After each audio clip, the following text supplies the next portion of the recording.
E aí galera, tudo bom? Sejam bem-vindos a mais um Ligados na Palavra. Hoje, 16 de outubro, eu quero mandar um abraço muito especial para todo mundo que está nos ouvindo na rádio advai.net, a sua rádio na internet, só na internet. E também quero fazer um convite para vocês. Não deixe de assistir os nossos estudos lá no youtube.com/JACentralVV e também participar de todas as promoções aqui do Ligados em facebook.com/JACentralVV. E um abraço muito especial de hoje vai para o nosso amigo de todo mundo aqui da produção do Ligados, o Vanilton. Que Deus possa continuar te abençoando, tá, meu irmão? E nós vamos começar o nosso estudo de hoje. Claro, o pastor Rogério já está conosco. Tudo bom, pastor? Tudo bem? Bora para mais um estudo? Vamos lá. Nós perguntamos ontem sobre se era possível o pecado ser eterno. Nós vamos responder essa pergunta, mas claro que nós vamos falar com Deus mais uma vez. Feche seus olhos para a gente orar.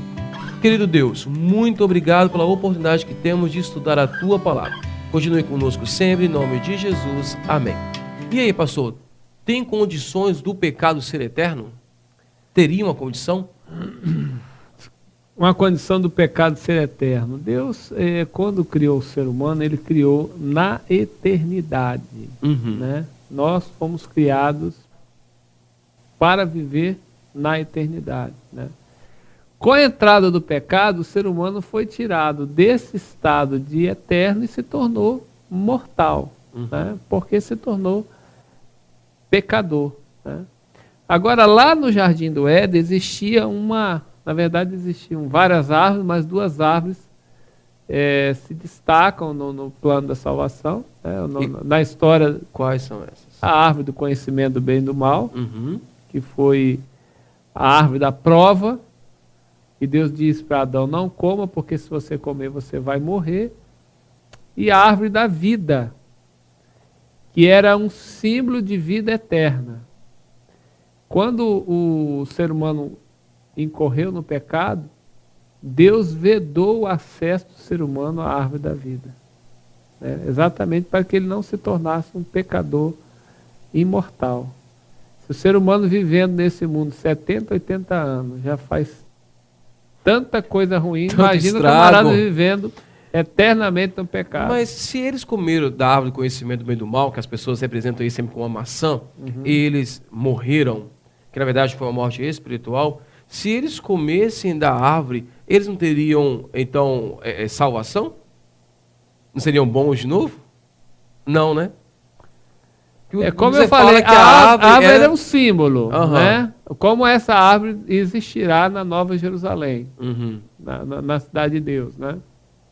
Porque após Deus dar fim à história do pecado, e o próprio pecado, a natureza pecaminosa ser tirada do ser humano, nós teremos restituído o acesso à árvore da vida. Né? Mas o pecado, naturalmente, ele causa a separação. Né? E o ser humano vivendo no pecado, a fonte da vida é Deus. Deus é que dá a vida, Deus é que mantém a vida.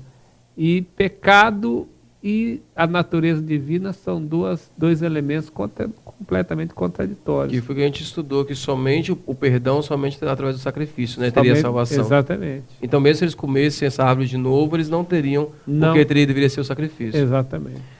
Pastor, nós fizemos uma pergunta para a galera do Facebook que dizia o seguinte: de que forma nós podemos nos alimentar de Cristo, que é o pão da vida? Porque hoje nós não temos mais da árvore do fruto, né? Mas então nós temos Cristo como um pão, que ele mesmo fala, que ele é o pão da vida, né? Ele é o caminho. E nós perguntamos para o pessoal, então, como podemos nos alimentar de Cristo? Vamos ver as respostas. Diz assim, o Abraão, lá de Vila Velha, ele fala o seguinte: abrindo o apetite com sua palavra, que é a Bíblia. Nós temos uma outra participação também, que é do Israel Severino, de Jacaraípe, na Serra. Ele diz assim: eu me alimento de ler a palavra e ouvir principalmente a Novo Tempo, que seria a rádio Novo Tempo. A palavra de Deus é um alimento e nós precisamos muito nos alimentar dela. Muito obrigado, então, vocês aí que participaram conosco. Lembrando que você também pode participar das próximas edições do Ligados, é só ficar de olho no nosso facebook.com/JACentralVV. Então, pastor, como a gente pode se alimentar de Cristo? Eu gostaria de citar a Bíblia e o apóstolo Paulo, lá no livro de Filipenses, né? o capítulo 4, ele diz assim, ó, capítulo 4, interessante que essas palavras de Paulo, ele diz quando ele estava com a sua cabeça praticamente na mão do carrasco, né? Ele escreve lá para a igreja de Filipenses, a carta de Filipenses é a carta da alegria.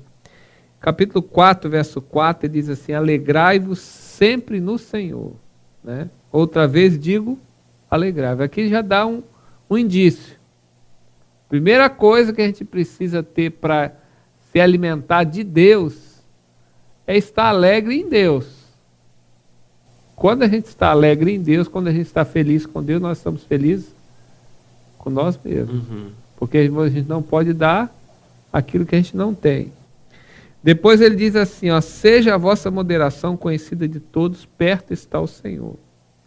Não andeis ansiosos de coisa alguma, em tudo sejam, porém, conhecidos diante de Deus as vossas petições, pela oração e pela súplica com ações de graça.